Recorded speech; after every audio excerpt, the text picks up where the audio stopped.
My mission is simple, to make you money. I'm here to level the playing field for all investors. There's always a bull market somewhere, and I promise to help you find it. Mad Money starts now. Hey, I'm Cramer. Welcome to Mad Money. Welcome to Cramer. God, people want to make friends? I'm just trying to make you a little money. My job's not just to entertain, but to educate and teach you. So call me at 1-800-743-CNBC. Tweet me at Jim Cramer. Don't like September. Never have. Always seems like the month where the sellers come out of nowhere. The woodwork, out of the wilderness. Like today, where the Dow lost 196 points, S&P declined 0.42%, NASDAQ only dipped 0.08%, more than that in a moment. But the sellers have the reasons. Bond yields, both short and long, are headed the wrong way, meaning higher. And today was no different. Stocks always march the beat of higher rates. March down, that is. Plus, I mean, the market's overbought. We got some new supply coming, including an ARM Holdings IPO, gigantic one that was supposed to be red hot, sizzling. It seems to be cooling rather rapidly now. It's about to come public. Doesn't help that we have a looming strike against one or all of the big three automakers, while oil prices continue to climb higher. All bad. No wonder people want to sell. It actually makes sense. For once. Now, I made all of these worries crystal clear to the CNBC Investing Club this weekend, and they certainly sting. We know interest rates always matter, and we always fear the IPO market unleashing the dogs of excess stock supply and the ennui that follows. But the amazing thing about this market is it does have a self-correcting nature to it. As soon as you point out something negative, it immediately does get hammered. For example, when I mulled over the IPO sale of ARM Holdings this weekend by the once legendary SoftBank, I had this vision of a company with a stock that doubled from the get-go. That's right, could double, causing instant froth in the market as dozens of similar companies suddenly came public. But now, that doesn't look like it would be the case. Despite ARM's enviable position in pretty much every aspect of tech, which includes being the central processing unit for NVIDIA's most advanced line of artificial intelligence chips, the IPO simply not yet hasn't drawn that kind of interest that I thought it would. That's fantastic news for the overall market. The best thing that could happen for all the bulls is that ARM stock goes to a slight premium and everyone, including you, gets some stock. But it doesn't shoot up so fast that it unleashes a flood of additional IPOs. We can't handle the supply. Overenthusiasm? Corrected. What else?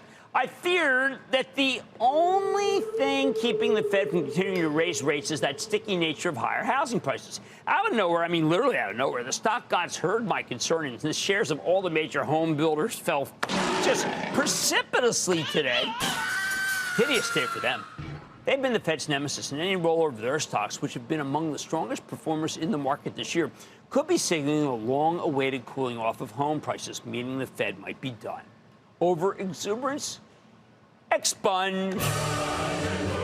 We have no resolution to that potential United Auto Workers strike, though, and I was none too happy to hear that President Biden isn't worried about it. I mean, how come you're not worried about the auto industry shutting down when the CEOs sure are? Does Biden know something we don't know, maybe about the UAW's intransigent leadership? If he's right, that'd be one more cured worry. But Biden's feel-good story doesn't jive with the facts, at least not yet. Of course, if there's no strike, that's great news for the market because we don't want to lose that manufacturing capacity, not to mention the vehicles we need at prices we can afford. Yes, prices would shoot up with a strike.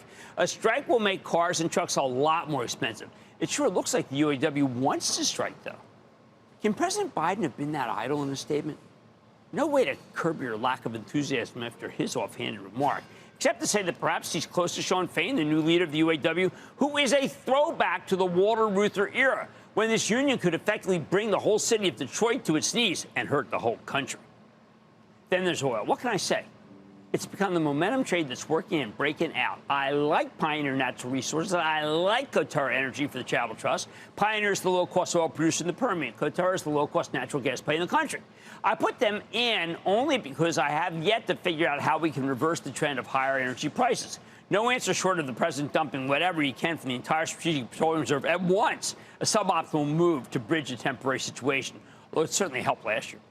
But what was most encouraging today had to do with the mega caps. I mean, these remain unbelievable.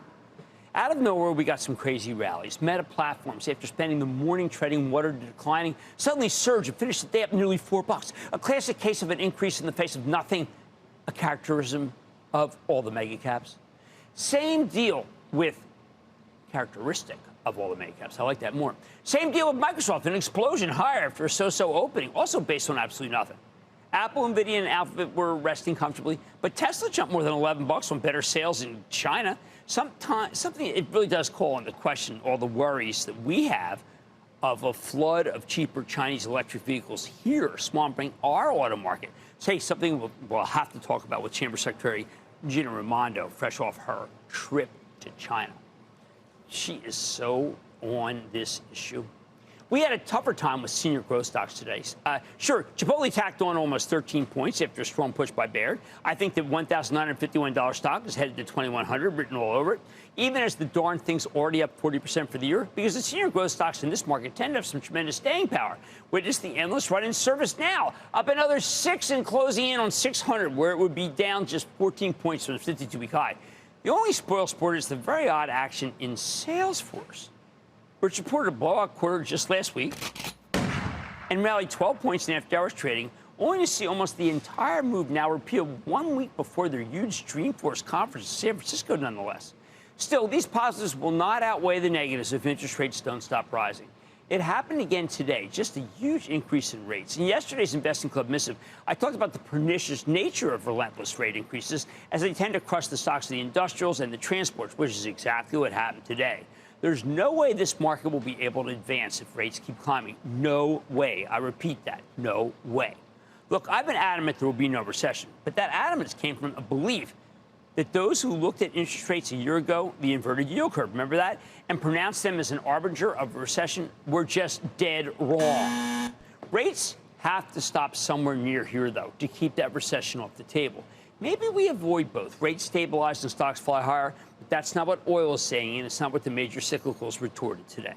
Here's the bottom line. Right now, I'm still putting the hate on September. I always do. It's a month that is down, on average, about 0.7% a year, until otherwise proven wrong by more than just a couple of insanely robust mega-cap tech stocks. Let's take some questions. Let's go to Edward in California. Edward. Yeah, hi, Jim. Thanks for taking my call. Of course, Edward. Thank you. I bought some Google on the before the split, and it went down, and it's gone up a little bit, and so I'm a little bit positive, but it's been kind of nowhere since then. And I'm wondering if because of the increased pressure from competitors, if I should sell it, or if there's something on the horizon that's going to make it go up. So this is Google. Okay, let me explain what I think can happen here. I am a DirecTV user, okay? I just got rid of it. I'm pulling down all those dishes. They wrecked the look of the house. Everybody else is too. Why? Because of YouTube. Who owns YouTube? Alphabet. Who owns Google? Alphabet. That means buy, and that's where my travel trust is playing it. I'm still putting the hate on September. Hi, haters. But maybe, just maybe, I'll be proven wrong by more than just a couple of mega-cap tech stocks that happened all during 2010 to 2020. Oh, man, money tonight. August was a whirlwind, so I got to recap the action. And you know what? The set-off, a little hard for the month of September. And Cramer fave NVIDIA has obviously had a monster run. So is the stock ready for another leg higher, or should investors start getting a little cautious? I'm going off the charts in a clinical way to find out. And as I mentioned, Commerce Secretary Gina Raimondo just returned from a trip to China, meeting with a bunch of important officials. So I'm sitting down with the Commerce Secretary to learn more about what went on during this highly anticipated visit. So stay with Cramer.